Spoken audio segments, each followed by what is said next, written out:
No, I'm probably the one guy that when I left the show, I'm a pretty decisive individual. Like I set my mind and then I set my path and get with me or get out of my way. I'm pretty straightforward. So I haven't really looked back at it. They've asked me to come back several times, of course. Um, are you on my Facebook page? How many of you are on my Facebook page? Don't worry, you won't offend me. Oh, okay, all right. Either that or you're really good liars. Um, in about a week and a half, if you're on my Facebook page, you will see something I can't tell you about right now regarding the movie. That's all I can say. But, well, I've also had some recent inquiries for a television show, but I'm pretty sure we didn't reach an agreement, so I said no. But we'll see. We'll see. Good question. Back there, what do you got? Why did you become the Gold Ranger in Zero? Well, gosh, I don't remember all the particulars behind it really. I can tell you that I was working. Where was I? I was out of a firehouse in Northern Virginia at the time, and I was waiting tables, bartending, paying my way through a college degree. And I got I think it was an email or a phone call, I don't even remember. They're like, hey, how would you like to come out and do 17 episodes as a Gold Ranger? And we'd like to sign you for the second movie for Turbo. I was like, okay, well, send me some scripts. Let me take a look. And by the way, send me a real contract with something more than, 10 cents per dollar. And so they sent the contract. Contract was decent. And I read over the scripts, and I was like, well, I don't want to be a Ranger for the movie. And they're like, well, what do you mean you don't want to be a Ranger for the movie? I was like, actually, I want to be a bad guy. And they're like, you just see steam coming out of their heads. They're like, Jason, a bad guy? We can't, Like they started twitching, and it got real weird.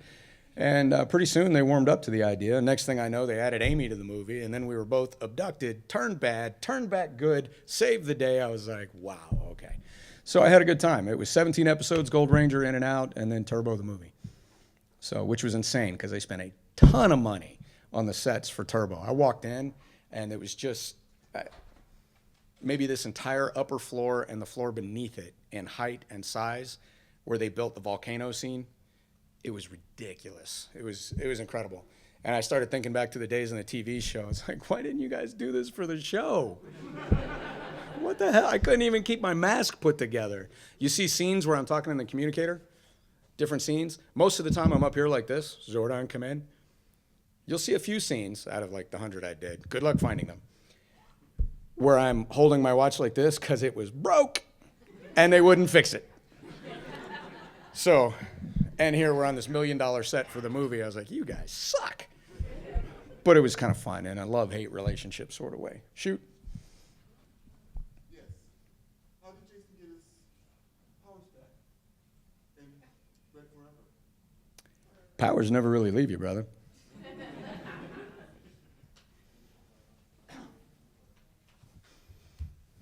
Lives in here. Shoot. Speaking of Forever Red, what was it like making that, like getting to meet all of the guys who came onto the show after you? Well, I started feeling a little bit old, I got to tell you. Who was, I can't remember which one it was. One of them, they were all nice. They were all great guys, so I had no problems with any of that.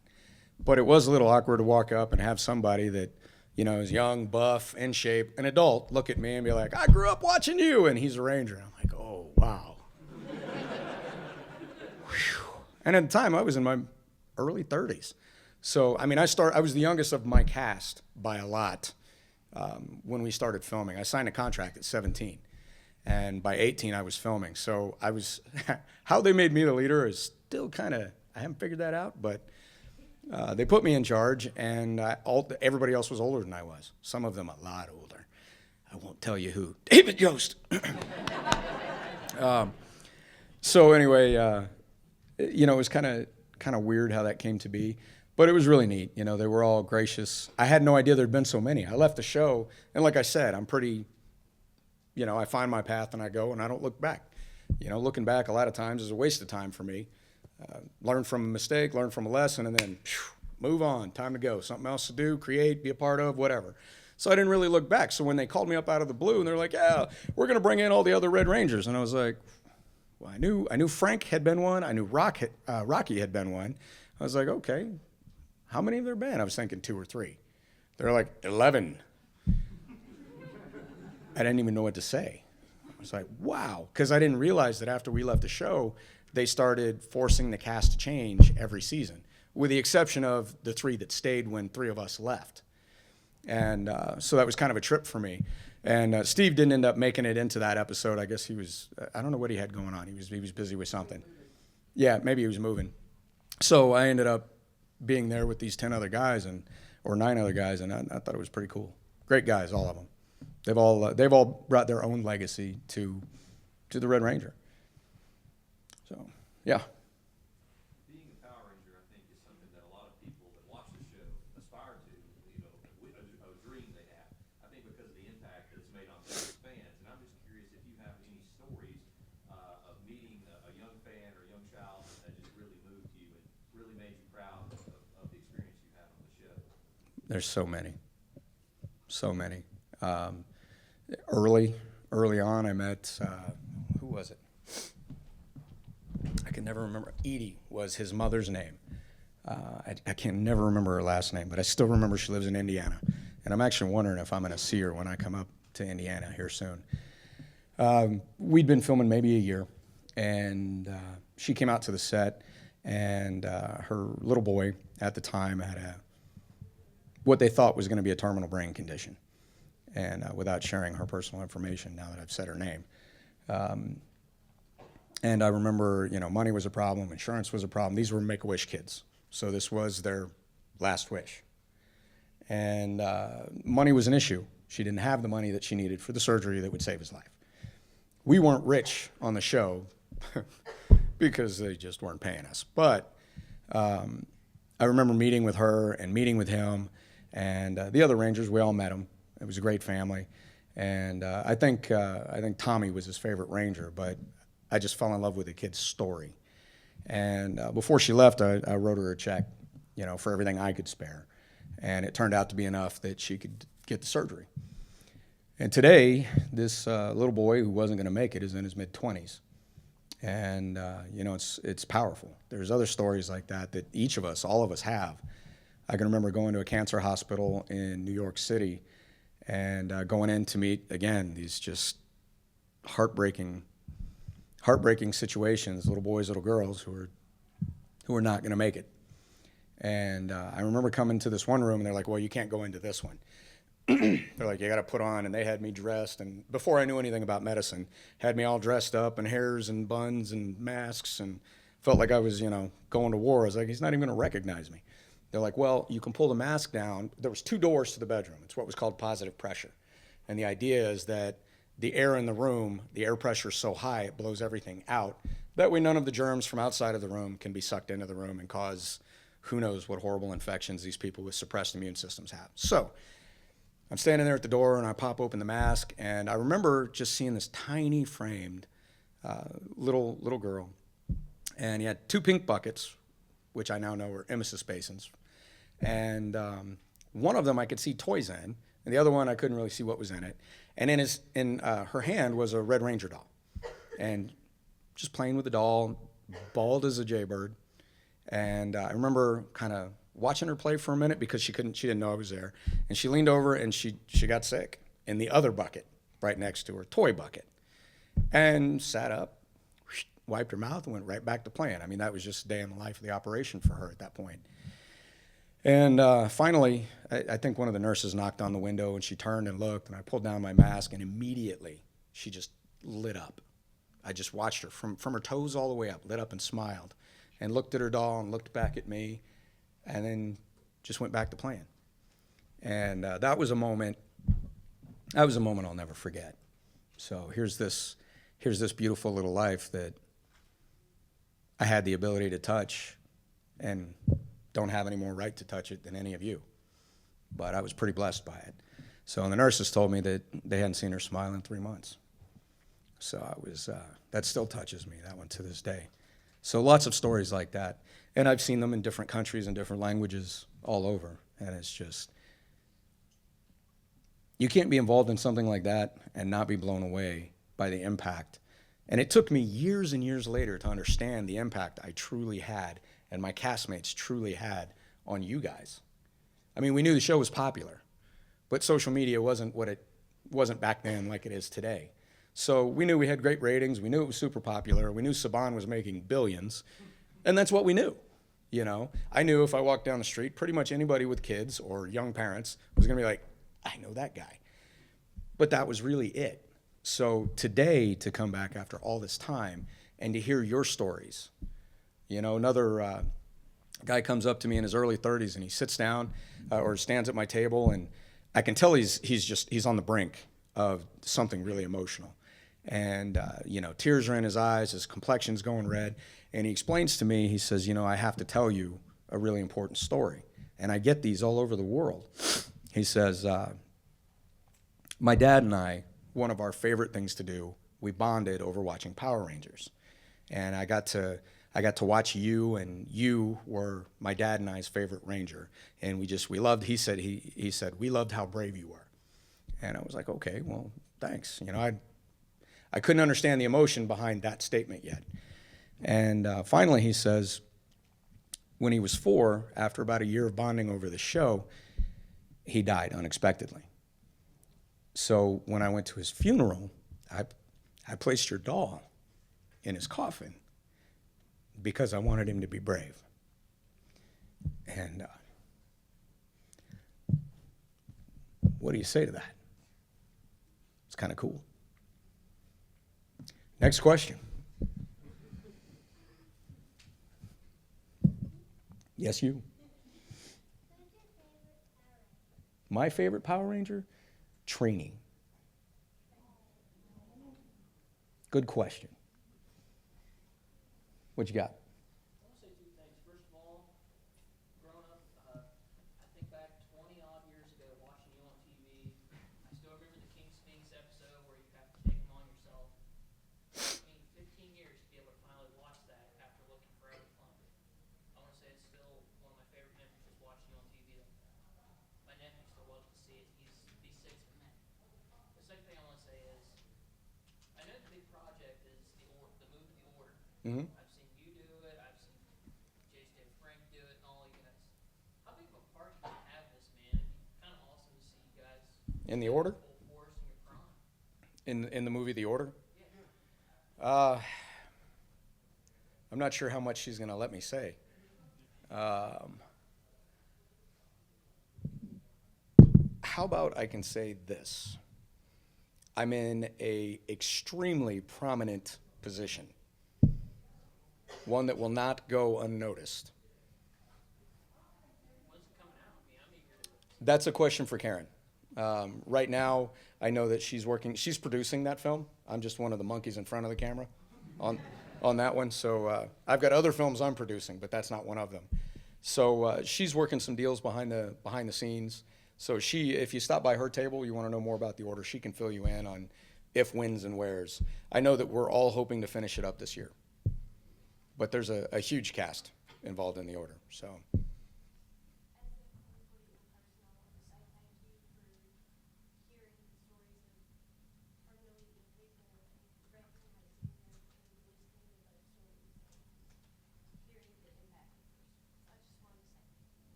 You're welcome. First of all, I just want to say, love the Power Rangers. You guys are the reason I'm into martial arts. And love your character. I mean, he was the original Red Ranger. But how did you feel when Saban made you kind of step down from the leader role so that Tommy could have it? Well, that's a story that's not out. There are people out there that would have you believe that I was demoted. Essentially, again, as I kind of mentioned earlier, at 18, I knew we had signed a horrendous contract, basically because we were told if we didn't, there was 500,000 other actors out there that would, which is true. That's what Hollywood is. And after not too long filming the way that we were filming, at the schedule the way we were working, 12 to 18-hour days, and no overtime, no extra pay, no golden time. I was making about $622.11 every 2 weeks, filming 3 episodes for the biggest television show in the world. And I had a problem with that. And then I learned about this thing called the union, SAG, Screen Actors Guild, and that we weren't a part of it. And didn't take me long to make it clear that things were going to change or I was leaving. Well, I gave them quite some time because we went back and forth on things for a while. And they're like, well, nope. So they started transitioning and changing the storylines to make my replacement a stronger character. And I waited till that transition. He was promoted. 3 episodes later, I kept my word and I was out. So that way the show didn't suffer, I didn't suffer, but we got to part ways. But not a lot of people know that story, so. Thank you, that's interesting. Anytime. Your Facebook people want to know, do you prefer red or gold? I love them both for different reasons. Everybody asks me, what'd you think about the time you got to wear the gold mantle as the Red Ranger? And I'm like, well, I think that for 99 out of 100 episodes I did, the Red Ranger didn't need any extra stuff. I mean, he just didn't. He got the job done with less. And I think that episode was written to show we were friends, and gee whiz, here's some of my gear. Now we're close. So when it came to the Gold Ranger, the Red Ranger was a walk softly, carry a big stick. He was very quiet. Team was always first. He was there to support his crew, no matter what. And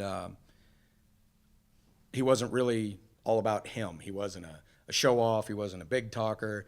He wasn't doing crazy things to get attention. He was just the quiet leadership type, rock solid. That was the purpose behind the Red Ranger. When I came in as the Gold Ranger, I got a theme song, I got a pyramid, I got all this shiny gold stuff, and it was like Jason had turned into a playboy. I had my own theme song. Oh, you 5 are getting your butts kicked, take a knee, I'll be right there, and I'd show up, clean house, and be like, okay, deuces, I'm out, I'm heading to the pool, So the Gold Ranger was just a different animal. So I got to have a little more fun and not be so focused on being the core of the team. I just got to kick butt and leave and get all the glory. So it was kind of fun. But that's that. So I couldn't pick one. I like to refer back to the very first episode, and if I'm wrong on any of this, just correct me. It's been like 22 years since I watched it.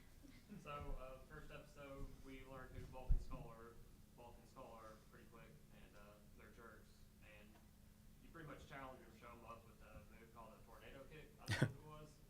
There were a bunch of kicks, which Fox then cut. They were like, oh, it's too violent. You can't kick him in the head. So now if you watch what's on TV, you see me start the kicks and then they cut away. And then you see him going down the bowling alley floor. You never see my foot kick his face like 5 times. They're like, that's too much. You can't do that. So after that, you never saw a headshot. It was all body shots. And the reason the other actors had more fight stuff in that episode was because they weren't kicking anybody in the head as much. So I was like, I learned a lesson. Stop kicking people in the face. So anyway, I'm sorry. Go ahead. So I was interested to know what kind of martial art background you have, and if any of the other crew had the same martial art training you did, and if you guys taught each other anything, or there any. Well, there was a huge martial arts contingent on Power Rangers. There still is to this. Well, I don't know about to this day because I haven't been there, but. When I first came on, I was a long time into the arts. I'd started at judo at the age of 5. That was my first. Judo and Kenpo. And from there, my father was a Marine, so we traveled constantly. And I didn't have the opportunity, probably the first 8-9 years I was in the arts, to stay in one studio and get a black belt because we moved oftentimes every 8-9 months. The Marine Corps doesn't do that anymore, neither do any of the services, unless there's some rare exceptions, but they're not just moving everybody anymore every 9 months. It gets expensive. So long story short, my dad said, well, you can quit or you can study what's available when we get where we're going. So at a very young age, Zordon, come in. At a very young age, I learned to become what was hybrid long before Gracie showed up in MMA and made hybrid famous. So I was a pretty mixed martial artist early on. Judo, Shinkido, Palbando, Hapkido, Taekwondo. Most of it was sportified. If there's a do on the end of something, it's pretty much been changed for sport. And there were people that would tell you that is so wrong, and that's not always the case. Ask them when their next competition is, and you'll have your answer. So anyway, so that was kind of my early martial arts career. And then as I got a little bit older and we stopped moving as much, I began to settle into one or two or three directions, nailed down my first few black belts. And then I realized that as I got a little bit older, belts don't really matter to me. It's not that I don't respect what it is to go and get a type of rank or a belt. I understand that. It takes dedication, takes practice, takes purpose, and you have to retain the knowledge and go through the testing system. So I appreciate the belts. I just know that I don't walk around on the street with my belt on. How many of you are wearing a black belt right now? How many of you have a black belt? Anybody? Okay, so there's a couple, but you're not rocking it here. You're not rocking it at the grocery store. You're not rocking it when you go to pick up your mom. It's something that lives in here, and it lives in your spirit. And God forbid, when the time comes, it'll live here for as long as needed, right? So I grew up kind of old school in the martial arts. There's this word that isn't taught hardly anywhere anymore. It's called humility. And I don't want anything to do with the loudmouths and the big talkers and the, I'm going to tear your soul out. You know, not that they aren't martial artists, not that they aren't in incredible shape, not that they're not capable. They're just not the martial artist I choose to be. So I've been through different compilations and variations of well over 20 arts now. Krav Maga, I've been through military combatives, and just a whole host of others. And I don't really even ask a whole lot anymore when I get together with guys. I'll just be like, do you have experience? Great. Yeah. Give me an idea. Are you a strike fighter? Are you a grappler? Where are you? Great. And after that, I don't care. Really what I want to do is, what can I show you and what can you show me? Let's get the knowledge exchange moving, because that's what I take with me. And martial arts is a lot like having a tool chest at a mechanic shop. So if somebody drives in with a VW Bug, you need this tool. Somebody drives in with a Mack truck, well, I'm going to need these tools. Somebody drives in with a Ferrari, I'm going to need these tools over here. Well, big guy, little guy, tough guy, fast guy, slow guy, whatever, different engagements, different locations. I want to have as many different tools to pull from as possible.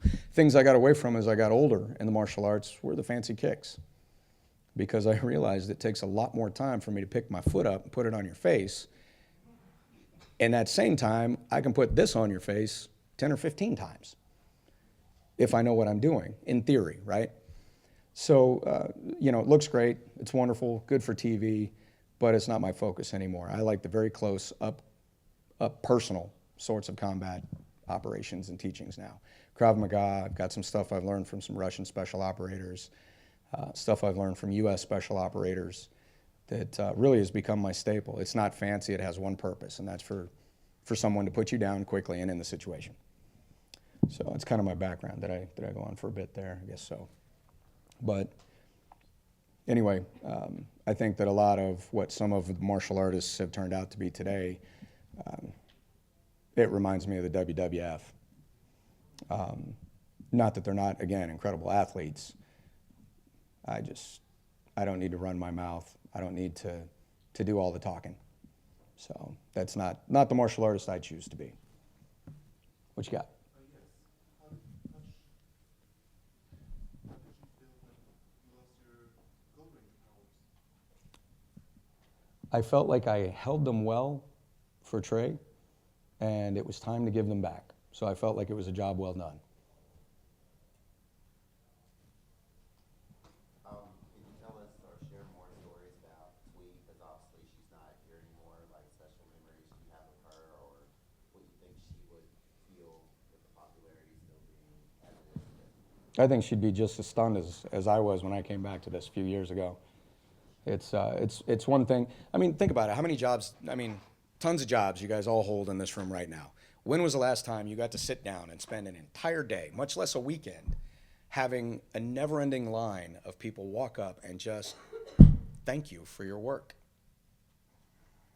how can I sit here and not love that? She, I think, would be like the first 6 months I was back.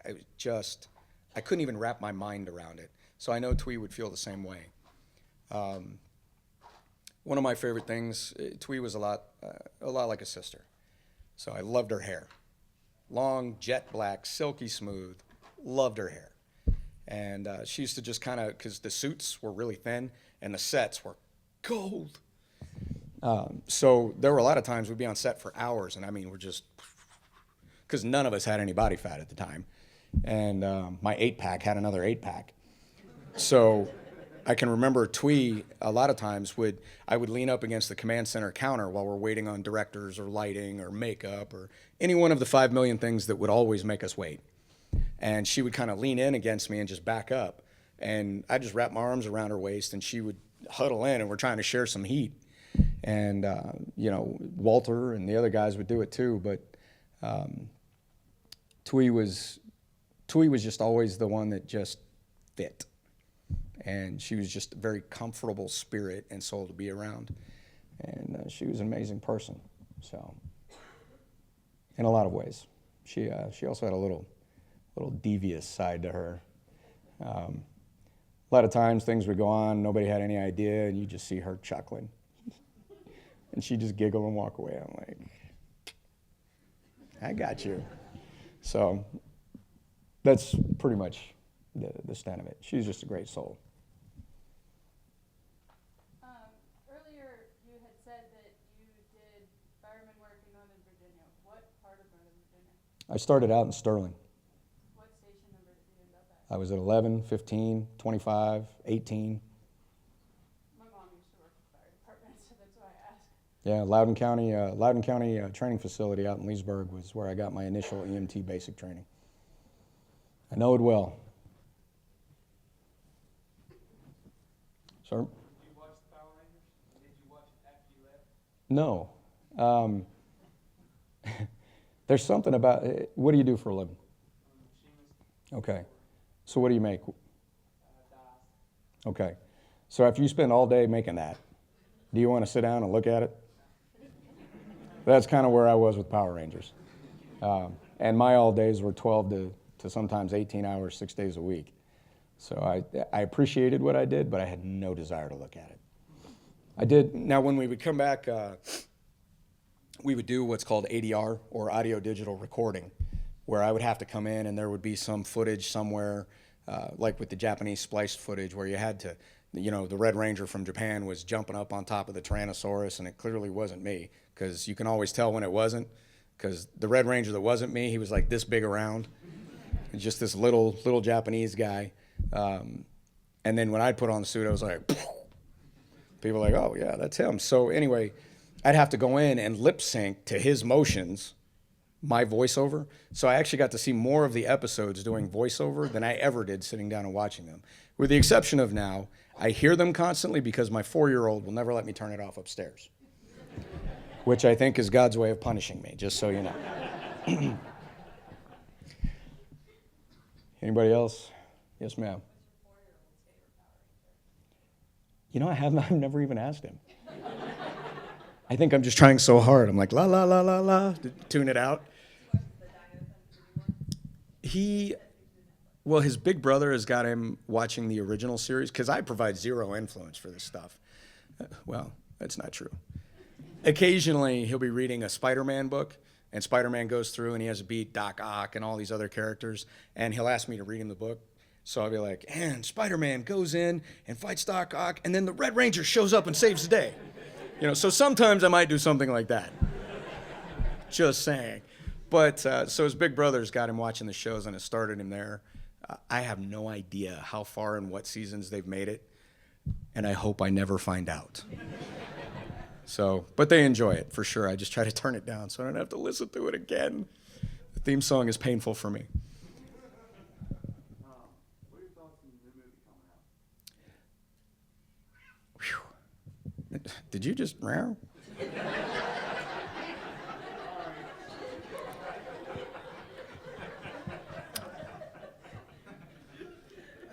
Maybe you should get that checked. Anyway, You know what? It's incredibly flattering to have my character and my cast from our time completely redone. I mean, I really can't think of a much bigger compliment. But holy cow, what a spot to be in, right? Here you have 40 countries, 90 languages worth of people that are immediately going to judge you. And not all of it's going to be good. So, I mean, imagine having to fill those shoes. So I think back to like, was it Decree? Is that how he says it? And the other guys who have truly taken their roles very serious. And I wonder the pressure. These guys, they're just, what an immense pressure. They're not exactly putting on little ruby red slippers. I mean, they're putting on some big shoes. And I wish them the best. I really want to see them succeed. I hope they get mega reviews.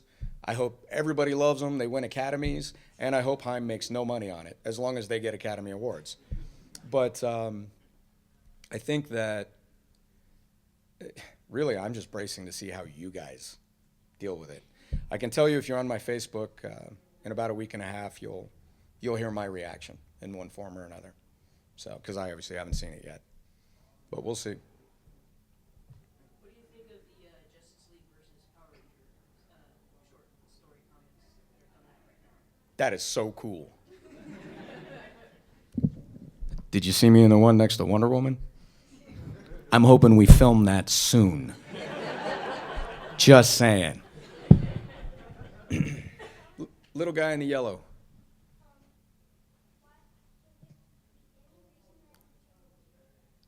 Any reason what?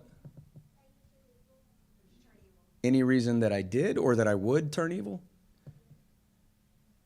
Would you turn evil again? Oh, yeah. Bad guys have all the fun. I mean, follow the rules, listen to mom and dad, but bad guys have a lot of fun before they go to jail and are miserable for life. You mentioned earlier that you just started coming to conventions a couple years ago. Yeah. When you went to your first one, what was your initial reaction with all of us, basically? My mind was blown. I mean, in every aspect of the word. Grown men, women standing there, tears, snot. It was like, good to see you. Is he okay? I mean, it was insane. I mean, I've had other cons. Where were we? The line wrapped around the building. Morphicon. Yeah. DragaCon, there were so many actors and actresses, I think people just had actor ADD. They were like, ooh, ooh, ooh, that guy, this guy, this guy, that guy. And they didn't know where to go. But there've been plenty of other cons where it's just been insanity like that. And I think really the thing I focus on the most is just remembering that I put my pants on like every one of you every day. Try not to let it move upstairs, you know what I mean? So. 2014 was a 3-hour wait on that Saturday. Yeah, I remember we stayed till 10 p.m. every day after the con closed, trying to finish out the lines. That was a little bit of a cramp there. What was it like for you to meet the Japanese Red Ranger? That was really cool.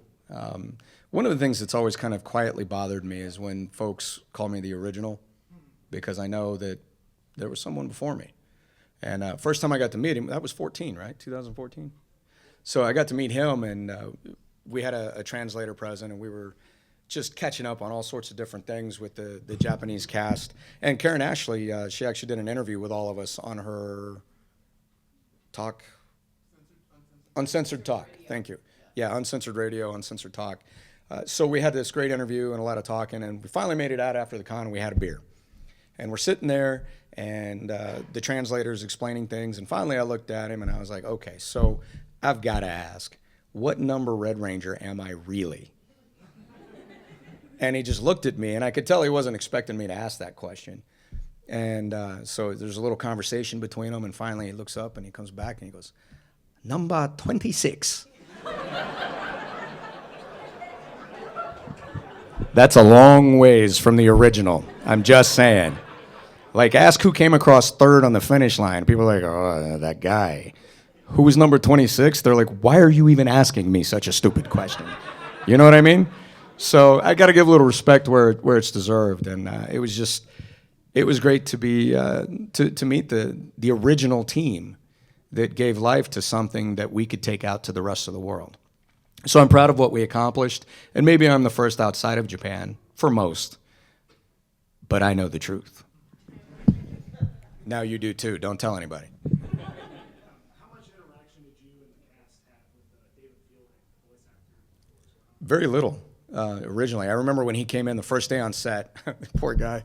I watched him shave his head, paint his torso green, stick him in a tube, do some basic filming, and then if you go back and you watch the Zordon episodes, you never actually really see his lips. That was because they were so cheap that they just fuzzed out his mouth so they didn't ever have to reshoot him again, and they could just bring him in and have him do ADR. So maybe the first week, occasionally when I would come in to do ADR, I would pass him in a hallway. Hey, Dave. Hey, Dave. Hey, Austin. Hey, Austin. How's it going? Good. Another day? Yeah, another day. Great. What are you here for? I got to give you your orders to go kill somebody. I'm like, oh, okay. Yeah, I think I just did that, so you know. So not a whole lot, but it's been great to see him a lot now. Whew, the hands are coming up now. All right. What you got? Besides the carrot prank, can you tell us about any other pranks behind the scenes? We had one episode with a food fight. You guys remember that? That was always one of my favorites. I remember we came in, and I got the script, and I'd heard there was going to be a food fight. I'm 18, going on 12. Again, I don't know why I was the leader, but so they bring me in, and when I walk in, had they not made it a challenge, I could have followed directions. They're like, okay, this is exactly where you throw the pies. And the entire place was covered in like saran wrap. It's like, where do you get an industrial roll that big? You know? And there was one little spot right by the camera where I could get the director because he had to see. I played a lot of baseball. And as a third baseman, I could put it high, I could put it low, I could put it out for the stretch, I could hit my target. So we're going on, and Narvi, and I mean, there's just food flying the whole day, and they're starting to relax, and I'm waiting for them to relax back behind the camera. They're like, nothing's happened. I'm like, it's called a false sense of security. So as the day went on, I slipped. I stepped and I slipped, and somehow I was so sorry as soon as I was done laughing. Yeah, the director, I don't remember which director that was, but I don't think he liked me much after that. And, but I thought it was great. And I can't remember who, I don't think it was Narvi. I think one of the other grips came up to the director afterwards and just licked his face to get the whipped cream off, which just sent him over the top. He was done after that. So anyway, that was perfect. Loved that. I think they're probably the two very best actors on the show. I think they absolutely made the show every time they showed up to do their job. They're both classically trained. They're exceptional. Their timing. It's one thing to be funny. It's another thing to be funny with somebody else.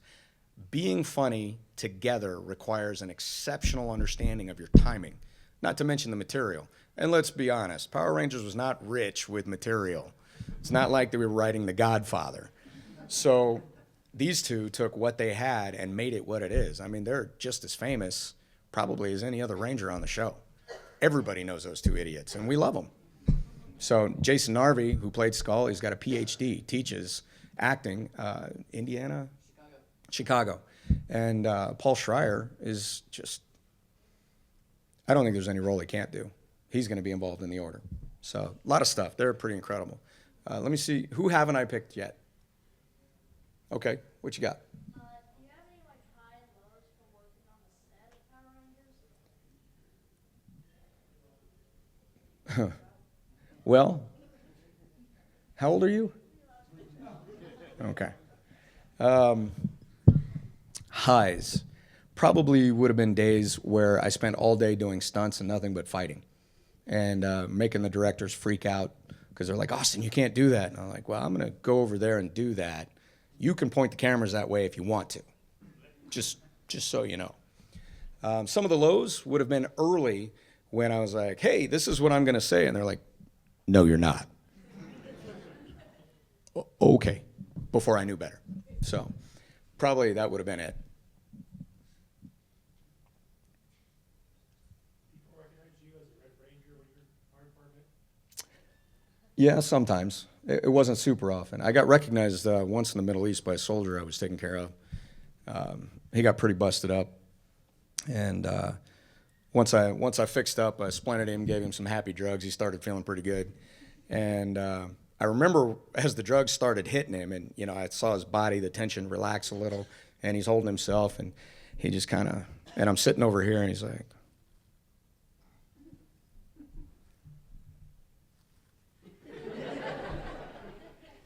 and he just goes, were you? And I was like, yeah. And he was just like, cool. And that was pretty much the extent of it. So there were a few occasions where I got recognized, but in all honesty, most of the occasions were such horrific moments that people would recognize me, and then it would be months and months later, somebody would come in and be like, oh, hey, by the way, I remember when you were here. Thank you very much for working on my mom, my dad, my brother, my loved one, and would you sign this? So, and can I get a picture with you in this uniform? Because that's cool too. And then, of course, the guys on the truck are like, we're giving you so much about this, you're never going to forget it. So, yeah, good times, but not as often. Sometimes hiding in plain sight can make you pretty invisible. Some of your online fans want to know, would you ever consider doing online martial arts training classes? I am thinking about it.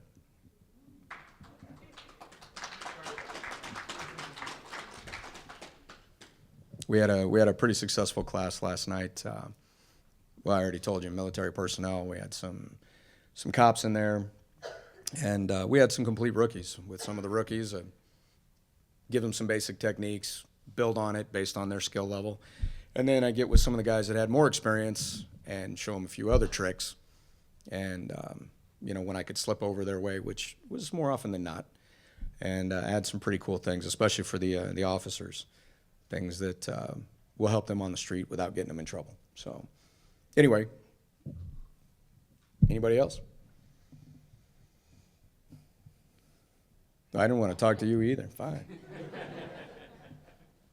you still have a red or gold ranger? Do you have a red or gold ranger suit? I imagine they didn't give you one, but do you have one? I am the only one I know that didn't steal my suit when I left the set. And I mean, everybody else, they're wonderful people, but they all have a suit, I think, and I don't. So, damn it. Yeah. The only thing that wasn't cheap was the original helmet. Again, I'm 18 years old. I am so full of testosterone and adrenaline at this age and martial arts knowledge that all I want to do is destroy things. And they bring over this priceless. There's only one $3,000 helmet from Japan for the original Red Ranger. This is yours for the show. Don't break it. Did you see those 12 guys over there in the gray? What are we calling those guys? The putty things? Yeah, those guys. Did you they're coming over here in like 5 minutes to kick my butt, right? Like, don't break it. So if you ever see the original helmet being auctioned off online, if it looks pretty, it's not the real one. The real one is so busted, it looks like something, it looked like it barely survived Hiroshima. I mean, it was bad. Clips broken, angles off, lenses tinted, scratches everywhere. Finally, they just were like, we'll make another one. And it was so bad because I put the thing on, and the first time I put it on, I'd clamp it down. Those of you who've worn the helmets know that it doesn't matter what the temperature is, it's going to immediately fog up. I got 12 guys throwing punches at me, and I can't see out of my lens. So I thought that was the worst. I was wrong. it didn't fit very well. So I would set up and I'd snap my head or spin for a kick or a punch, and I would spin, my head would stop, and the helmet would just keep going. Like, now I really can't see. And so we got really good with the stunt guys and ourselves at distance and perception and depth for the camera very quickly. And control was an absolute necessity, so we didn't hurt each other. But, so yeah, that would be kind of cool. I wish I had the suits. I could probably put that up and auction it and maybe retire. That'd be nice. What you got? Somebody you'd like to meet at one of these cons? Chuck Norris. I mean, Bruce is cool, but he's dead. So Chuck Norris.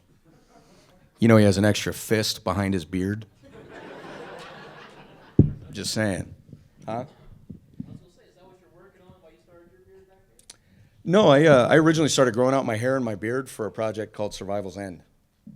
So actually, that just went in a package deal to some producers. I'm hoping before I die, I can finish that movie, maybe later this year. So I'll come back to, you'll see me. I'll start getting all shaggy and sloppy again. And everybody will be like, oh, the Red Ranger stopped caring. Like, yeah, that's it. I just wanted to be a slob. That's it. What would you say is the overlap for you in terms of your motivation, both acting and public service? The overlap. Well, I think I come from a long line of public service. Father's a Marine. Mom was a cop. Brother's a Marine. Grandfather, Army pilot. I mean, it just goes back on and on and on. Everybody in my family, women and men. And so I always had those sorts of role models again. And that was how I built the Red Ranger. They were all very quiet. They were exceptionally intelligent, but they walked very softly and carried a really big stick. So having grown up with that, I was the first one to break the mold and go do this Hollywood thing. I thought my father was going to kill me. My mother was like, great! So anyway, I ended up, the show erupted, things went on, and I kind of realized after the show, here I'd spent all this time pretending to be a hero and reaching just this enormous mass of fans, and it had me feeling not too good about that. I mean, I was proud of the show, I was proud of the work, but I didn't feel like I was saving lives for real, and I had a problem with that. So after I left the show, I kind of traveled a lot, taught martial arts, learned martial arts, traded a lot of martial arts information, waited tables, bartended, paid my way through 2 college degrees, you know, like probably everybody else in here. No golden goose in a military family. And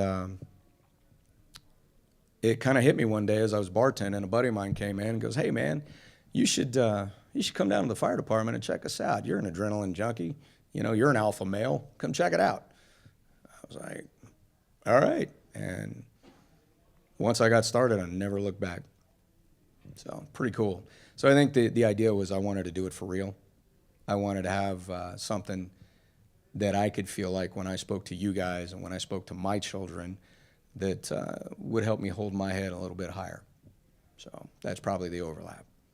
Ma'am? With Marine dad and Marine brother and Army uncle, how did you handle the Army-Navy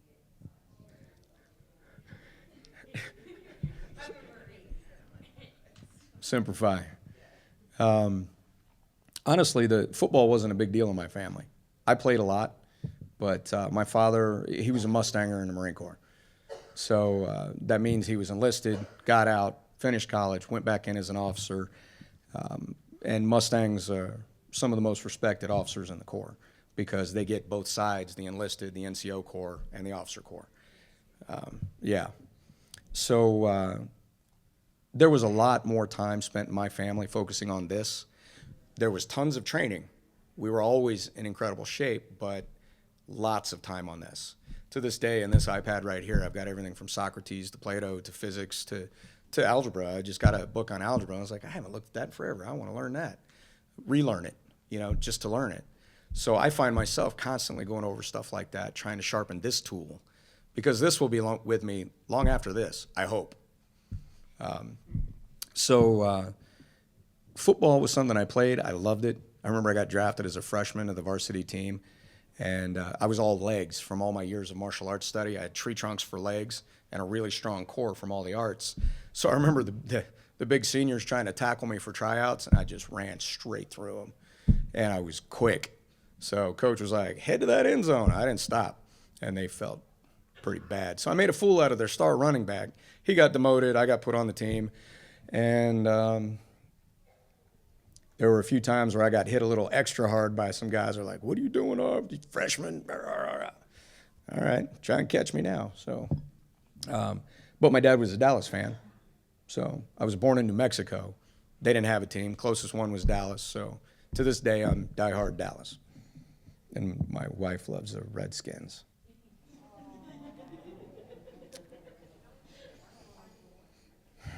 I still have pain from that, but. What Red Ranger would you fight to death with? I'll kill them all. Yeah, you know what? Go see Chris. Tell him I said I'd kill Andros for killing Zordon. And it's his birthday. Tell him I said happy birthday. Way in the back.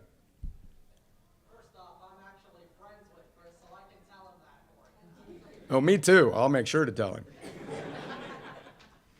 Secondly, yeah, you mentioned before that you met all of the newest Rangers and Forever Red. Who was your favorite person on that team? I'm so not going to answer that. They're all awesome. They really are, in their own ways. Each of them brought their own legacy to a coveted character, the Red Ranger. So, no, that's not true. I will answer that. The other day on the Facebook Live, what was that name? We were talking about Red Rangers. There was one woman who put on the Red Ranger suit for a couple of days. Kimberly Crossman, was that it? Yeah, Lauren. Okay. She looked better in that suit than I ever did in it, let me tell you. So I guess I'd have to pick her as my favorite Red Ranger. Anybody else? What you got? Was there any competitive, like, in martial arts, in the martial arts aspect, with you and Jason David Frank offset? Like, did y'all practice, spar, and stuff like that? Well, I mean, we had tons of fights we choreographed together. The whole Green Ranger series there was a whole lot of fighting going on then. I think really, most of us, the first year of the show, we filmed, like I said, 12 to 18-hour days. So there really wasn't hanging out. We usually went home and crashed. And then we were back up at 4 a.m. to be back for more the next day, 4 or 5 a.m. We did a lot of choreography work when we put together the first appearance in 1994 at Universal Studios, where we broke records there, I guess. It was pretty insane. But, I mean, we weren't like beer-drinking buddies out, having a great time. I mean, Walter was my best friend at the time, so I spent a lot of time with Walt. I sparred with pretty much everybody all the time, out of the original cast and stunt crew. And, I mean, original, for me, that's the first 6. So that's the original Trini, who was Audrey Dubois, and then Twee, who took her place. That's the first 6 in my world. So, yeah, I mean, we weren't out to kill each other, but we weren't best friends, Anybody else? Another one of the Facebook questions is, what do you think about the Boom comic series? Some of those are pretty cool. How many of you guys have the Boom comics? Yeah, they come by my table all day long. Some of those are really cool. I like, any artists out here? Okay. All right. I love seeing the ones where people have gone out on the blank, I guess, covers and seeing what artwork they've put down with their own pen, just because I appreciate talent. I don't care what form it comes in. I always appreciate looking at somebody else's hard work, a job well done. Or even if it's just the best work they can do, it's still something I will take pride in with them, Because if you're doing your best, then, maybe the world's not going to pay you millions of dollars for it, but it's something you can walk away from with your chin in the air. You know what I mean? So I love seeing the original artwork copies. And I think my favorite outside of the original artwork copies is the samurai covers, where you see Jason in the Japanese samurai position. And I think it came out with Billy, the Blue Ranger. So those are the two. I've got a bunch I need to put up online, and people are asking me for them. But that's probably my favorite. That's Boom, right? Yeah, I think so. So anyway, if not, I just made somebody mad. But so it's kind of cool. What you got, buddy?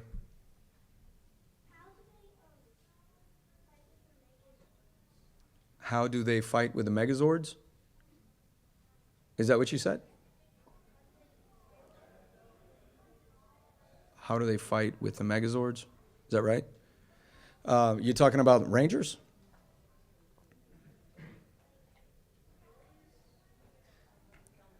What?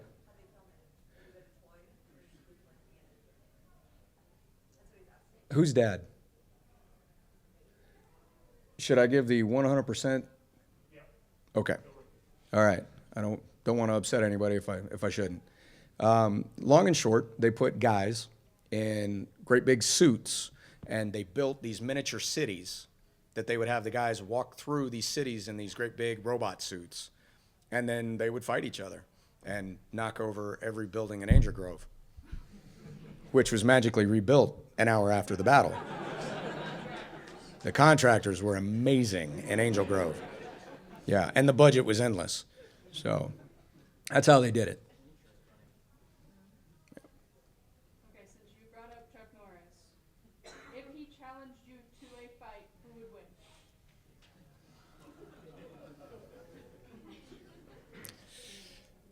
It would be a bloody mess. Well, what is he? He's like 70-something now, right? I got this. No. I don't know. Chuck is a hell of a fighter. He's an accomplished martial artist. I don't know, but I guarantee you I would have to find out. I couldn't say no to that one. To fight with someone like that, I would have to do it, just on principle. And then, maybe I'd be okay, or maybe I'd be going to the dentist. But either way, I'd be okay with it. You see that one there? Chuck knocked that one out. Woo! You know what I mean? So we have a special request from a Calvin Moore, friend of yours, about showing. Can you tell the story about showing up to Beater School in a limo in Florida because she was being bullied? Calvin Morris. Wow. So I kind of had a step family at a different point in my life. We were at Cherry Point Air Station, North Carolina. And, that's where I knew the family. So Beater, her name was, God, I can't even think of her name. She was really loud and had a squeaky voice. So we called her Beater because everybody always wanted to beat her because she was so loud and squeaky and annoying. But her sister, Amanda, who we called Fred, don't ask me why, and her big brother, Gabe, was my best friend. Elizabeth was Beater's real name. And despite the fact that we all gave her a hard time, we loved her. And years pass, they find out I get famous afterwards, and we kind of reunite in Florida. And I can't remember which one reached out to me and said, she's been telling kids at school that, she loves the Red Ranger and that you're her stepbrother, and they don't believe her, and they're all giving her so much crap. And I was like, I can fix that. So I rented a limo, threw her in the limo, and we pulled up to the school the next morning, so there was no way anybody could miss it. And we hopped out, and I gave her a great big hug and a kiss, made sure plenty of people saw, and after that, nobody bothered her anymore. So, how we doing for time? Okay. All right, I've been given the I can't say that. I've been given the get out sign. So, anyway, guys, Facebook, Twitter, Instagram, I got a lot of stuff going on and a lot of announcements I'm hoping to break out later this year, including connected to autism. I'm hoping to have some true effect with some programs I'm doing up there. We just had hundreds of acres donated to us to build a one-of-a-kind facility. There's nothing like it in the world. So I'm hoping very soon to be able to put that out. And oh, really? You guys want to morph? Yeah. All right, but you can't give me a pansy morph. It's got to be like, you know how I did it, right? We need to vibrate the windows. Are you ready for that? Okay. All right, everybody up.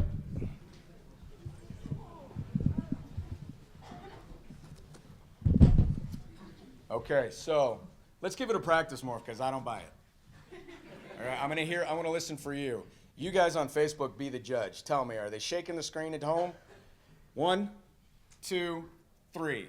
It's morphin' time! That's pretty good. Okay, now be angry. Ready? I mean, you're getting ready to knock down Angel Grove, right? You can't be like, it's morphin' time. Ready? 1, 2, 3. It's morphin' time! Okay. He's ready to destroy Angel Grove. Okay, are we ready? On 3, this time I'm going to do it with you. I'm not going to do all that. But, all right, so 1, 2, 3. It's morphin' time! Tyrannosaurus, right? Remember that? All right. Thank you guys. Much love.